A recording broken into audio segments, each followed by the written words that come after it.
लेकिन एक बात तो है, एना ने ऐसे कई सारे इवेंट्स सहे हैं जो ज़्यादातर लोग सह करके ACCA या किसी प्रोफेशनल कोर्स को परस्यू करते हुए क्विट कर जाते हैं। इंग्लिश वीक है तो घबराना बंद करो, आप अकेले नहीं हो। इंग्लिश बहुत ही सिंपल लैंग्वेज है as compare to other languages. India के अंदर कई सारे लोगों की इंग्लिश फर्स्ट लैंग्वेज नहीं होती और वो उसके साथ स्ट्रगल करते हैं, ACCA बन जाते हैं पूरे 12 साल के बाद। एक मैडम ने 12 साल लगा दिए ACCA को क्लियर करने में। दैट्स राइट, 12 साल। कुल खर्चा $1,76,000 यानी कि 1.5 करोड़ रुपए के आसपास। और जब लिंक्डइन पे उन्होंने अपनी स्टोरी को शेयर किया तो क्या हुआ, लोगों ने जज करने लगे, छोड़ क्यों नहीं दिया, दूसरा कोर्स कर लेते, इतना सारा पैसा वेस्ट कर लिया। हाय, मैं हूं CA Gaurav Sabharwal, A-Team commerce academy Indore से। आइए मैं आपको बताता हूं असल में हुआ क्या। Welcome to career Tuesdays on the move. यहाँ पर हम करियर और मोटिवेशन से रिलेटेड अनबायस्ड वीडियोस बनाते हैं। आपको पहले ही बता दूं कि ये एक ट्रू स्टोरी है, एक सच्ची कहानी है, बट मैं कैरेक्टर का नाम रिवील नहीं करना चाहता, तो लेट्स कॉल हर एना। एना एक ग्लोबल मल्टीनेशनल कंपनी में चीफ अकाउंटेंट के रोल में काम करना शुरू करती हैं। वहाँ काम करते हुए उन्होंने 5 महीने ही होते हैं और मई 2014 में वो डिसाइड करती हैं कि इस करियर में ग्रो करने के लिए क्यों ना ACCA को परस्यू किया जाए।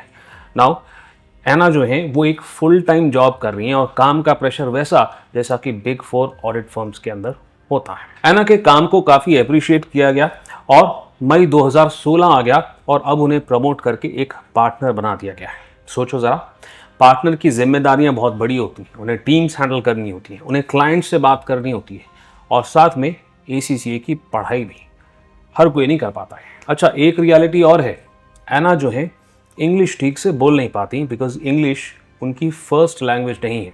वैसे ही जैसे इंडिया के अंदर कई सारे लोगों की इंग्लिश फर्स्ट लैंग्वेज नहीं होती और वो उसके साथ स्ट्रगल करते हैं, एना भी एक ऐसे देश से थी जहाँ पर इंग्लिश फर्स्ट लैंग्वेज नहीं थी और इसी कारण से जब उन्होंने इस कोर्स को शुरू किया उन्हें काफ़ी दिक्कत हुई।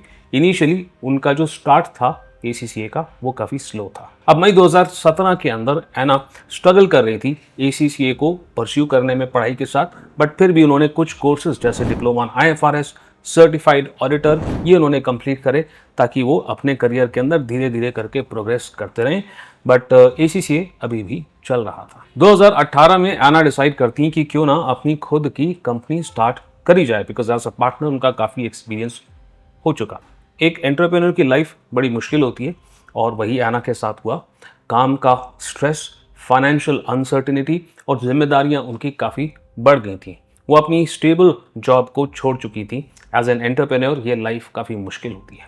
अब ये जो फेज़ है ना, इसके अंदर एना का फोकस टेम्पररी ACCA से हट जाता है, मगर एक चीज़ बंद नहीं होती और वो है ACCA की एनुअल सब्सक्रिप्शन फीस।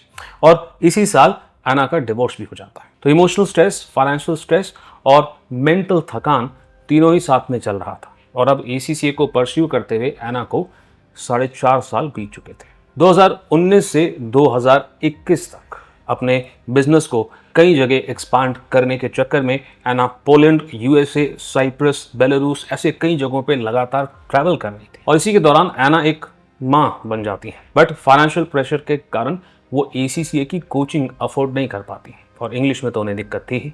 बट जो उनके आसपास लोग थे उन्हें यही दिखता था कि अटेम्प्ट्स पे अटेम्प्ट्स लगे जा रहे हैं मगर ACCA क्लियर नहीं हो रहा। मगर रियलिटी लाइफ जो थी अपने फुल स्पीड पे चल रही थी। एना को अब 7.5 साल हो चुके थे और ACCA अभी भी चल रहा था। 2022 पर हम आ जाते हैं। 2022 पे एना हिम्मत करके किसी भी तरीके से ACCA की अपनी पढ़ाई को दोबारा शुरू करती है।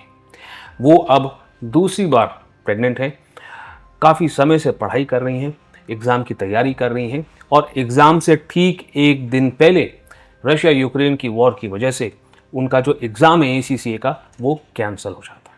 सोच के देखो एक बार, महीनों की प्रिपरेशन है, प्रेगनेंसी है, मेंटल प्रेशर है और एग्ज़ाम एक दिन पहले कैंसिल हो जाता है।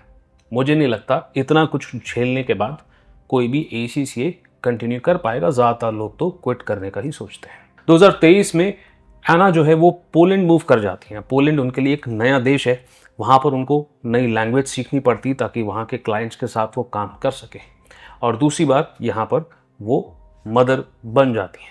ACCA की जर्नी को अब 9.5 साल बीत चुके हैं। फाइनली अब उनकी लाइफ में थोड़ी सी स्टेबिलिटी आती है। 2024 से 2025 में 2 बच्चे दो बिजनेस और इंटरनेशनल क्लाइंट्स के साथ एना फिर से मेहनत करती हैं एंड फाइनली दिसंबर 2025 में अपनी एसीसीए की जर्नी को कंक्लूड करके एसीसीए बन जाते हैं पूरे 12 साल के बाद। अब यहाँ पर मैं एक छोटी सी बात कहना चाहता हूँ इससे पहले कि अपने डिस्कशन को कंक्लूड करें और ये देखें कि भाई हम as a student, as a professional course student क्या सीख सकते हैं इस कहानी से। जब एना ने अपनी स्टोरी लिंक्डइन के ऊपर ब्रीफली शेयर करी तो कई सारे लोगों ने कमेंट में कहा कि आपको तो एसीसीए छोड़ देना चाहिए था, इतना खर्चा क्यों किया, दूसरा कोर्स कर लेते। बट किसी ने ये नहीं पूछा कि उन्होंने क्या झेला, क्या सहा अपने इस गोल को कंप्लीट करने के लिए। कंक्लूजन बस इतनी सी है, मैं ये नहीं कह रहा कि आप भी एसीसीए और सीए हमेशा के लिए करते रहें, लाखों करोड़ों उसके ऊपर खर्च करते हैं। मैं ये भी नहीं कह रहा कि क्विट करना गलत है, लेकिन एक बात तो है, एना ने ऐसे कई सारे इवेंट्स सही हैं जो ज़्यादातर लोग सह करके एसीसीए या किसी प्रोफेशनल कोर्स को परस्यू करते हुए क्विट कर जाते हैं। फिर भी एना ने सिर्फ एसीसीए कंप्लीट नहीं किया, उन्होंने अपनी फैमिली को भी संभाला और दो बिजनेसेस भी शुरू कर दिए एंड एसीसीए भी कंप्लीट किया। यानी कि काफ़ी सारी सक्सेस उन्होंने इस ड्यूरेशन में अचीव करी। तो फटाफट से की टेक अवेज बता देता हूँ कि भाई क्या सीख सकते हैं इससे। देखें, अगर तो आप ग्रेजुएट हो तो आपको समझ में आना चाहिए कंसिस्टेंसी का क्या मीनिंग होता है। जितना आप कंसिस्टेंट रहेंगे उतना बेटर परफॉर्म करेंगे। एना ने खुद एक लंबी अपनी स्टोरी का ब्लॉग पोस्ट लिखा है, उसमें उन्होंने क्लियरली कहा है कि भाई अगर उन्हें कंसिस्टेंट रहने का मौका मिलता, अगर उनको ये ऑप्शन दिया जाता कि भाई आप लगातार 2 साल 3 साल सिर्फ पढ़ाई करें, तो वो अपनी एसीसी की जर्नी को काफ़ी पहले ख़त्म कर लेते। दूसरी बात, भाई अगर इंग्लिश वीक है तो घबराना बंद करो, आप अकेले नहीं हो। इंग्लिश बहुत ही सिंपल लैंग्वेज है as compare to other languages और सीखने में इसको ज़्यादा समय नहीं लगता है। This should not stop you from pursuing ACCA और एनी अदर कोर्स।